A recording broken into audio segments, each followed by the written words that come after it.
जो लोग डायरेक्टली या इनडायरेक्टली प्रधानमंत्री और होम मिनिस्टर की तारीफ करते हैं, मिलने जाते हैं, मैं सीरियसली इस बात को बता रहा हूं, मिलने जाते हैं, उन लोगों का बायकॉट होना चाहिए, वो गद्दार हैं।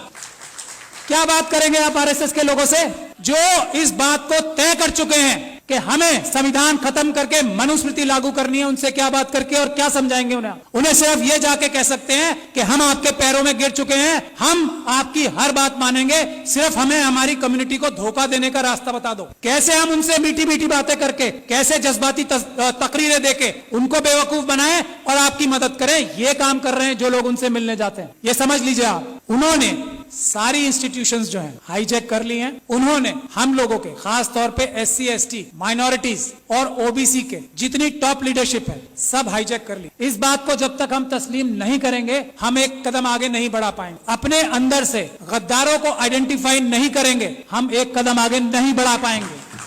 सबसे पहला काम है, हम लोग इतने कमजोर नहीं हैं, समझ लीजिए आप, ये गद्दार हैं जो हमारे पैरों में बेड़ियां बांध रहे हैं। आइडेंटिफाई कीजिए उन गद्दारों को जो डायरेक्टली या इनडायरेक्टली ये बोलते हैं कि हेमंत बिस्वा शर्मा एक बहुत अच्छा चीफ मिनिस्टर है। आइडेंटिफाई कीजिए ऐसे लोगों को और उनको पनिश कीजिए, उनका सोशल बाइकआउट कीजिए। ये तो हम आराम से कर सकते हैं। दो रास्ते हैं, कोर्ट का रास्ता है, लेकिन सुप्रीम कोर्ट वो रास्ता नहीं है। कोर्ट का रास्ता जब है जब हम बहुत सारे केसेस, रोज ये पूरे देश को लूट के खा रहे हैं आरएसएस और बीजेपी के लोग, हम multiple cases grass root level पे बहुत सारी जगह पे करें, एक एक आइडेंटिफाई करें आरएसएस के कार्यकर्ता को कि कौन स्कूटर पे चलता था और आज मर्सिडीज में चल रहा है, उसको आइडेंटिफाई करें, उसके खिलाफ करप्शन के केसेस करें। ये एक काम करना होगा हमें। दूसरा, अगर हम पीसफुल प्रोटेस्ट करके जेलों में जाने के लिए तैयार नहीं है तो ये सब बातें बेकार हैं। अगर हम लाठी खाकर जेलों में जाने को तैयार नहीं है, अगर हम गोली खाकर जेलों में जाने को तैयार नहीं है तो ये सब चीजें बेकार हैं। ये चाहते हैं कि ये हम करते रहें और वो जो काम कर रहे हैं वो करते रहें। तो पहला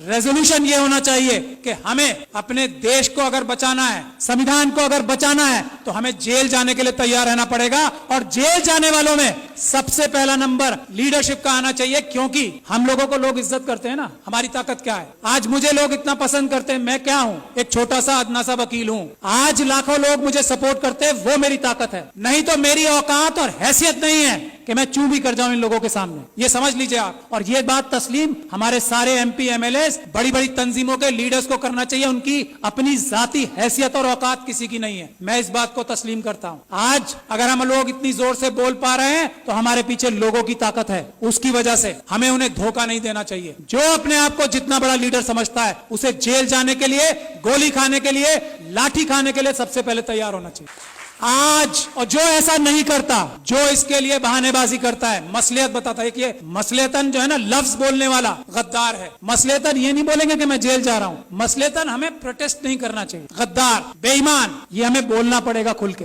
एक बात। दूसरी बात, ये हमारा सबसे पहला इशू आर्टिकल 1 होना चाहिए कॉन्स्टिट्यूशन का। आर्टिकल 1 क्या है? भारत की जो सीमाएं है ना उसको अक्षुण्ण रखना। चाइना 2000 किलोमीटर हमारी जगह खा गया है। हम किसी और मुद्दे पे बात नहीं करेंगे, दो मुद्दे हमारे शुरुआत के होने चाहिए। और हमें होम मिनिस्टर का, हमें प्राइम मिनिस्टर का घेराव इस बात पे करना चाहिए कि चाइना से हमारे देश की सेना अपनी जमीन वापस लेने के लिए बेकरार है। तुम डरपोक हो जो उन्हें रोक रहे हो, इसके लिए हमें प्राइम मिनिस्टर का घेराव करना चाहिए। ये आर्टिकल 1 है, इसके लिए करें। और आगे जाके गोली खाएं, इसके बाद क्या? 2000 किलोमीटर हमारी, जिसको अलग अलग जबानों से हम कहते हैं, कोई भारत माता कहता है, हम भारत देश कहते हैं, उसमें से 2000 किलोमीटर कोई ले गया और हम यहां बैठ के डिस्कशन करेंगे? नहीं, या तो प्रधानमंत्री इस्तीफा देंगे या वो 2000 किलोमीटर वापस लेंगे, नहीं तो हम मार्च करके हम खुद जाके वापस लेंगे। ये हमारा पहला एजेंडा होना चाहिए। दूसरा एजेंडा इस वक्त जो है वो है मणिपुर। अगर मणिपुर के लिए हम लोग प्रधानमंत्री का घेराव नहीं करते, प्रधानमंत्री और होम मिनिस्टर डायरेक्टली इन्वॉल्व है मणिपुर में जो हो रहा है, यहाँ मणिपुर के लोग बैठे हैं, अरामबाई तेंगुल, मेतेई लिपुम, ये दो संगठन है आरएसएस के जिन्होंने ये सारा कारनामा अंजाम दिया है, अमित शाह साहब के साथ मिलकर जिन्होंने ये सारा कारनामा अंजाम दिया है, चीफ मिनिस्टर बीरेन सिंह के साथ मिलकर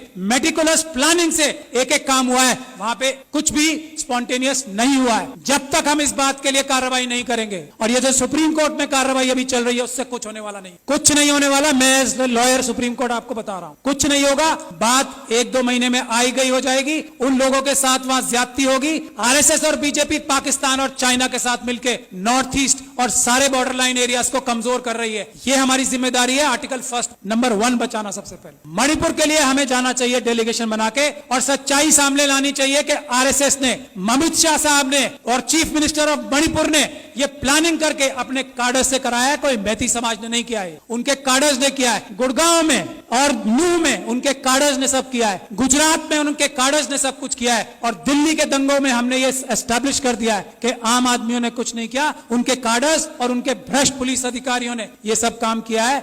यही हमें करना पड़ेगा। मणिपुर के लिए प्लान बनाइए कि हम लोग वहां जाएं और एक्सपोज करें कि मणिपुर में क्या हो रहा है, क्या हो रहा था और क्या हो रहा है अब। और उसमें अमित शाह साहब सबसे बड़े चाणक्य हैं। उनको अरेस्ट कराने के लिए जब तक हम कोई कार्रवाई नहीं कर पाते, मणिपुर का कुछ भला नहीं हो सकता। मैं ये बात दावे और गारंटी से कह रहा हूं। He is the main mastermind, mister Amit Shah.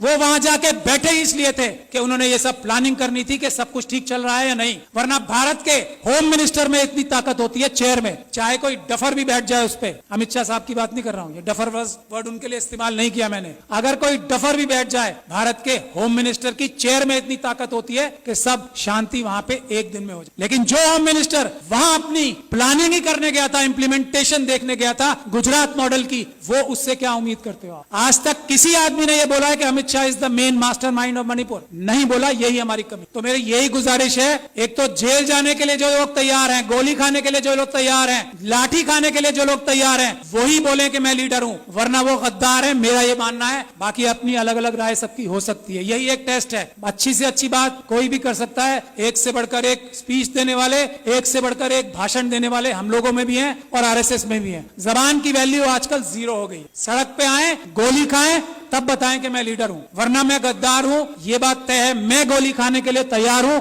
आज इसी वक्त से। और जब आप लोग दावत देंगे कि गोली खाने के लिए सबसे आगे मैं रहूंगा, मैं ये गारंटी दे रहा हूं अपनी तरफ से। और मैं ये उम्मीद करता हूं कि इस हॉल में बैठा हर एक इंसान जो अपने आप को लीडर कहना चाहता है, वो गोली खाने के लिए, इस वक्त देश बचाना है तो गोली खाने के लिए तैयार रहना पड़ेगा। अमित शाह साहब को मणिपुर के लिए अरेस्ट कराना जरूरी है। इसके लिए हमें कार्रवाई करनी पड़ेगी। मेरी जहां भी सर्विसेज आपको दरकार होंगी, मैं वॉलंटियर करता हूं अपने आप को। बहुत बहुत शुक्रिया। जय भीम, जय Bharat. Thank you very much, Shahad Ali.